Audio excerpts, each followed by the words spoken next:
We're going to begin with the reef knot. One of the things that I'm going to make special effort to do during the course of this training is to demonstrate the form of these knots, because I think that once you understand the actual structure of the knot, it does a really good job of helping you understand why it's used for what it's used for. Now, if you think of a reef knot as two bites being used to grab each other, I think that that goes a long way towards understanding what it's used for and why. So how would you go about putting these two bites together? If you know how to tie a reef knot, you would do so as follows. So if you put them over each other and then tuck both the ends into the other bite, you'll see that what you end up with is, obviously you've got your two bites and they can slide together and apart as required based on the tension that the knot is subjected to.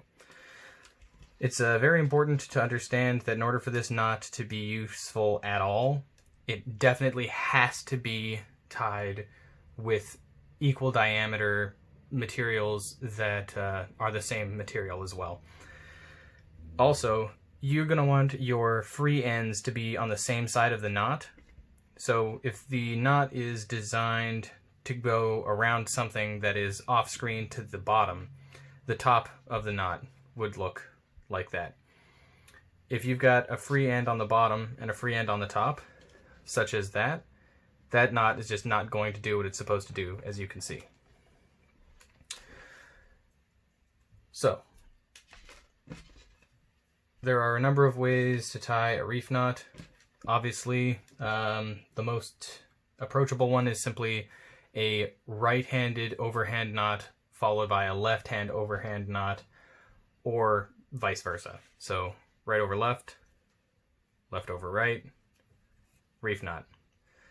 So now that you understand the structure and some of the tips and tricks, I'm confident that if you can replicate that with the understanding that this is really a parceling knot, you shouldn't be using this to extend a line, you should just be using it to tie something off. For instance, if I wanted to put some parceling on this, I could go around it, right over left, left over right, and that would be an appropriate use of a reef knot.